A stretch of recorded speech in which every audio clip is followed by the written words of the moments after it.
सुरुवात ब्रेकिंग बातमीने मराठा आरक्षणावरची जी सुनावणी आहे ती पुढे ढकलली गेलेली आहे। 8 मार्च पर्यंत ही सुनावणी पुढे ढकलण्यात आलेली आहे। 1 मार्च पासून सुनावणी होणार होती। राज्य सरकारची तशी मागणी होती। शक्य असल्यास कोर्टामध्ये आपण प्रत्यक्ष सुनावणी ही आज होणार होती, परंतु ही सुनावणी पुढे ढकलण्यात आलेली आहे। मराठा आरक्षणावरची सुनावणी ही पुढे ढकलण्यात आलेली आहे। आता 8 मार्चला पुढील सुनावणी होण्याची शक्यता आहे। 1 मार्च पासून सुनावणीची शक्यता होती आणि त्याप्रमाणे आता 8 मार्चला ही सुनावणी होण्याची शक्यता आहे। आणि आताची ही मोठी ब्रेकिंग बातमी, मराठा आरक्षणावरची जी सुनावणी आहे जी आज सुप्रीम कोर्टामध्ये होणार होती ती पुढे ढकलण्यात आलेली आहे। आपण बघतोय की आज सुप्रीम कोर्टामध्ये मराठा आरक्षणावरून जी सुनावणी होणार होती आणि त्याच्याकडे सगळ्या मराठा आरक्षणाच्या आंदोलकांचं लक्ष लागलेलं होतं। कुणी करून आता मराठा समाजाला आरक्षण मिळालं पाहिजे ही खरं तर एक भावना या सगळ्या आंदोलकांमध्ये आहे आणि याची सुनावणी आज होती। ही सुनावणी प्रत्यक्ष करायची का व्हिडिओ कॉन्फरन्सिंगने करायची याचा निर्णय होणार होता, परंतु आता ही सुनावणी 8 मार्चपर्यंत पुढे ढकलण्यात आली आहे। माधव सावरगावे आपले प्रतिनिधी आपल्या बरोबर आहेत। माधव, काय अपडेट्स आहेत? पुढे ढकलली आहे सुनावणी।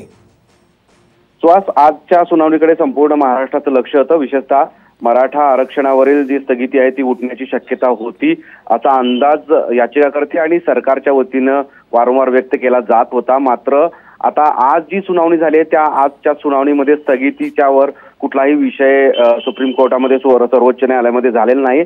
मात्र ही सुनावणी आता 8, 9, 10 अशा सलग 3 दिवसात होणार आहे। मागच्या वेळेस सुद्धा आणि आज सुद्धा सरकारी पक्षातर्फे त्याचबरोबर प्रतिवाद्यांच्या वतीनं याचिकाकर्त्यांच्या वतीनं ही सुनावणी प्रत्यक्ष घ्यावी अशी विनंती सुप्रीम कोर्टाकडे केली होती आणि त्यानुसार आता 8, 9, 10 रोजी जी सुनावणी होणार आहे ती परिस्थिती पाहून म्हणजे कोरोनाच्या परिस्थितीनुसार प्रत्यक्षही होऊ शकते किंवा व्हिडिओ कॉन्फरन्सिंगद्वारे ही सुनावणी घेणार असल्याचं सुप्रीम कोर्टाच्या जजनी सांगितलेलं आहे। आणि या 3 दिवसांमध्ये याचिकाकर्ते जे मराठा आरक्षणाला आव्हान दिलेले आहेत त्यांच्या बाजू ऐकल्या जाणार आहेत।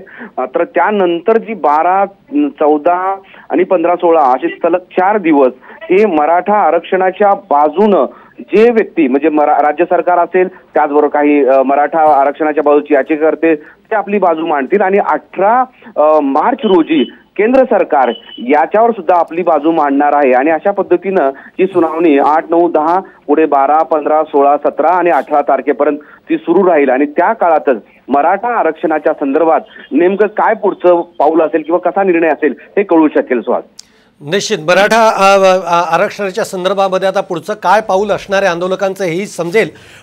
धन्यवाद माधव, तू दिलेल्या या सगळ्या माहितीबद्दल। आताची आपण ही मोठी ब्रेकिंग बघतोय ती म्हणजे मराठा आरक्षणावरची जी सुनावणी होती ती आता पुढे ढकलण्यात आलेली आहे आणि ही सुनावणी 8 मार्चला होणार आहे। आपण बघतोय की 1 मार्च पासून ही पुढे सुनावणी व्हावी अशी खरं तर सरकारकडनं मागणी करण्यात आलेली होती आणि त्यानुसार आता आपण बघतोय की 8 मार्चला ही पुढची सुनावणी होण्याची शक्यता आहे, कारण सरकारने थोडासा वेळ या प्रकरणी मागून घेतलेला आहे आणि त्यानुसार आपण बघतोय की 8 मार्चला ही सुनावणी होणार आहे। राज्य सरकारच्या वतीने रिस्पॉन्डंट नंबर 3 म्हणून माझ्या वतीने व विरोधकांच्या वतीने तात्काळ सुनावणी घ्यावी यावर चर्चा करण्यात आली। या सुनावणी दरम्यान सरकारी वकील रोदगी साहेब यांनी सांगितलं की अद्यापही व्हर्च्युअल हिअरिंगमध्ये अडचण येत आहे। जोपर्यंत फिजिकल हिअरिंग होणार नाही तोपर्यंत कामकाज करणं शक्य होणार नाही। यावर न्यायालयाने भाष्य केलं की आता आज टाइम टेबल डिसाईड करून देण्यात येईल। या टाइम टेबलमध्ये पहिली वेळ जी काही माननीय न्यायालयाने सांगितली त्यानुसार 8, 9 आणि 10 हे 3 दिवस जे मराठा आरक्षणाला विरोध करताय अशा सर्वांसाठी वेळ राखीव ठेवण्यात आलेला आहे।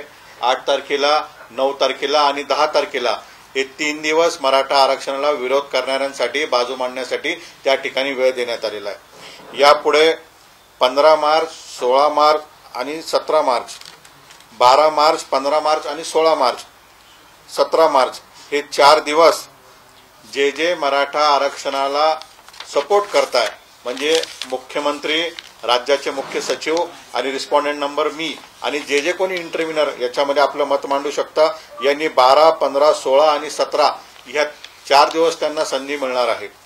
18 तारखेला याच्यामध्ये केंद्र सरकारच्या वतीने बाजू मांडण्यात येणार आहे. केंद्र सरकारला देखील पार्टी करण्यात आलेला आहे.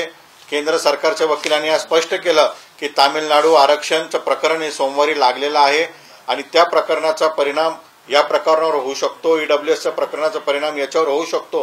हीच मागणी आम्ही सातत्याने करत होतो. आज केंद्र सरकारने त्या ठिकाणी पॉइंट आउट केलेलं आहे. या पार्श्वभूमीवर केंद्र सरकारला दिनांक 18 मार्च रोजी बाजू मांडण्यास सांगण्यात आलेले आहे. 8 तारखेपासून ही सुनावणी सुरू होईल. 8 तारखे ते 18 तारखेपर्यंत या सुनावणीचा कालावधी निश्चित करण्यात आलेला आहे. या कालावधीमध्ये प्रत्येकाला आपलं जे काही म्हणणं असेल ते लेखी स्वरूपात तात्काळ दाखल करायचं आहे आणि 3 दिवस विरोध करणाऱ्याला, 3 दिवस समर्थन करणाऱ्याला आणि 1 दिवस पुन्हा एकदा प्रायव्हेट पिटिशनर्सला आणि एक दिवस केंद्र सरकारला, असा सगळा काही टाइम टेबल माननीय सुप्रीम कोर्टाने ठरवून दिलेला आहे. आणि न्यायालयाने आज स्पष्ट केलेलं आहे की फिजिकल हिअरिंग किंवा व्हर्च्युअल हिअरिंग ज्या दिवशीची जी परिस्थिती असेल त्या परिस्थितीनुसार ती सुनावणी सुरू करण्यात येईल. त्यामुळे जर फिजिकलची परिस्थिती असेल तर फिजिकल हिअरिंग होईल, व्हर्च्युअलची परिस्थिती असेल तर व्हर्च्युअल हिअरिंग होईल. न्यायालयाने आता सुनावणी त्या ठिकाणी घेण्यासाठी सकारात्मक भूमिका घेतलेली आहे आणि त्या दिवशीपासून 8 तारखेपासून सुनावणी सुरू होणार आहे. आता विषय राज्य सरकारचा आहे, केंद्र सरकारही याच्यामध्ये आलेलं आहे. या सर्वांची इच्छाशक्ती असेल तर मराठा आरक्षण नक्की त्या ठिकाणी टिकेल. अपेक्षितच होता ना तुम्हाला, ही मागणी पण होती. सातत्याने आमची हीच मागणी होती की टाइम टेबल माननीय न्यायालयाने निश्चित करावा. आमची तर तयारी आजची देखील होती की आजची आज माननीय न्यायालयाने सुनावणी सुरू करावी, परंतु न्यायालयाने 8 तारीख ठरवून दिलेली आहे. त्यामुळे 8 तारखेपासून आम्ही त्या ठिकाणी तयारी सुरू केलेली आहे. आता शेवटी एक शेड्यूल सुप्रीम कोर्टाने लावलं, याचा अर्थ असा आहे की आता पुढील सुनावणी सुरळीत आणि नियमित होईल अशी आशा आहे. निश्चित माननीय सुप्रीम कोर्टाने वेळ ठरवून दिलेला आहे, दिवस ठरवून दिलेले आहे. 3 दिवस, 3 आणि 4 दिवस आणि 1 दिवस असे तिघांना ठरवून दिलेले आहे. त्यामुळे निश्चित याच्यामध्ये सुनावणी सुरळीतपणे सुरू होण्यासाठी आम्हाला मदत होईल. पण आता कोर्टाने हे फिजिकल का व्हर्च्युअल याबद्दल काय संभ्रम आहे, कोर्टाने काय म्हटलेलं? कोर्टाने स्पष्ट सांगितलेलं आहे की जशी परिस्थिती देशामध्ये उद्भवल, जर देशामध्ये परिस्थिती राहिली फिजिकलची तर फिजिकल घेऊ, देशामध्ये कोरोनाची परिस्थिती राहिली व्हर्च्युअलची तर व्हर्च्युअल घेऊ, परंतु सुनावणी आता आम्ही घेणार आहोत. त्यामुळे त्या दिवशीच्या परिस्थितीवर ती परिस्थिती अवलंबून राहील. मात्र वेळापत्रकामुळे कुठं समाधान थोडं म्हणता येईल आपल्याला? निश्चित काय आपण जर बघितलं की मागच्या काळामध्ये मराठा आरक्षणाचा उपयोग 6.5 ते 7% कमी विद्यार्थ्यांनी मागच्या 3 वर्षामध्ये घेतला. याचं कारणच एक होतं की मराठा विद्यार्थ्यांमध्ये एक भीतीचं वातावरण आहे की आपण जर आरक्षणातनं भाग घेतला आणि ते जर आरक्षण रद्द झालं तर आम्ही नेमकं काय करायचं. यामुळे मराठा समाजाने एक पाऊल पुढे टाकून मागणी केली होती की तात्काळ सुनावणी घ्यावी व ही सुनावणी घेऊन मोक्ष लागावा. हायकोर्टात जसं आरक्षण टिकलं तसंच केंद्र सरकारच्या वतीने, राज्य सरकारच्या वतीने सुप्रीम कोर्टात टिकवण्याचा प्रयत्न करावा आणि टिकलं तरच येणाऱ्या पिढीला फायदा होईल. असा अर्धा आरक्षण घेऊन का उपयोग होणार नव्हता. राज्य सरकारची तयारी नव्हती असा आरोप आपण प्रत्येक वेळेस करत आलेला आहे, तर आज राज्य सरकारने भूमिका काय मांडली आणि त्यावर तुमचं काय? आज राज्य सरकारला भूमिका मांडण्याचा उपयोगच नव्हता किंवा विषयच नव्हता. आज माननीय न्यायालयामध्ये ज्यावेळेस विचारणा केली की नेमकं सगळ्यांची तयारी झालेली आहे का, जर सगळ्यांची तयारी झालेली आहे तर नेमकं आता कधी कामकाज सुरू होणार आहे, याच्यावर सगळ्यांनी सकारात्मक त्या ठिकाणी मुद्दे मांडलेले आहे. आता प्रश्न एवढाच आहे की राज्य सरकारने इच्छाशक्ती ठेवावी व जे करावं लागतं, जसं करावं लागतं तसं करावं व आरक्षण टिकवावं. तर आता राज्य सरकार सुप्रीम कोर्टाने टाइम टेबल ठरवून दिलेला आहे, तर मग आता काय जबाबदारी राज्य सरकार आणि तुमची? हे बघा, आमची तयारी पूर्ण झालेली आहे. आम्ही जे काही दाखले द्यायचे, इंदिरा साहनी खटल्याचे जे दाखले द्यायचे 50% मर्यादाचे, आज योगायोगाने तो मुद्दा चर्चेत आला जो आम्ही पहिल्या दिवशी मागणी केली होती. आम्ही न्यायालयाला सांगितलं होतं की तामिळनाडूला एक न्याय, महाराष्ट्राला एक न्याय, ईडब्ल्यूएसला एक न्याय, महाराष्ट्राला एक न्याय हा होऊ शकत नाही. या पार्श्वभूमीवर न्यायालयाने ती देखील विचारणा केलेली आहे. ह्या युक्तिवाद चालू असताना राज्य सरकारच्या वतीने सांगण्यात आलं की इंदिरा साहनी खटल्यासाठी अधिक न्यायमूर्तींच्या न्यायालयासमोर जाण्याची गरज आहे. यावर न्यायालयाने भाष्य केलं की जो काही निर्णय घ्यायचा आहे तो निर्णय आम्ही योग्य वेळी घेऊ, परंतु आता सुनावणी या ठिकाणी सुरू झाली पाहिजे. दादा, राज्यात अनेक ठिकाणी मराठा संघटना आंदोलन करताय, आता त्यांची भूमिका काय असायला पाहिजे, तुम्ही काय आव्हान? मराठा संघटनेचं आंदोलन हे न्यायालयाच्या विरोधात नाहीये. मराठा संघटनेचं हे आंदोलन राज्य सरकारला जाग आणण्यासाठी आहे, त्यांना जाणीव करून देण्यासाठी आहे. ते पालक आहेत आणि पालक म्हणून जे जे त्यांच्या हातामध्ये आहे आरक्षण उठवण्याचा प्रयत्न त्यांनी केला पाहिजे, आरक्षणावर स्थगिती उठवण्याचा त्यांनी प्रयत्न केला पाहिजे आणि राज्य सरकारने हातात असलेल्या सर्व सवलती दिल्या पाहिजे. याच्यासाठी हे आंदोलन आहे, न्यायालयाच्या विरोधात नाहीये. आणि हे आंदोलन जोपर्यंत मराठा समाजाच्या मागण्या मान्य होते तोपर्यंत तीव्र गतीने हे चालूच राहणार आहे. तारीख पे तारीख सुरू असल्या आता त्याच्यामुळे मराठा समाज संतापला दिसतोय. आजपासूनच अनेक ठिकाणी आंदोलन सुरू आहे, कुठे मशाल रॅली सुरू आहे, काही वेगवेगळे आंदोलन हाती घेतले आहेत. उद्यापासूनही औरंगाबादमध्ये आंदोलन असणार आहे.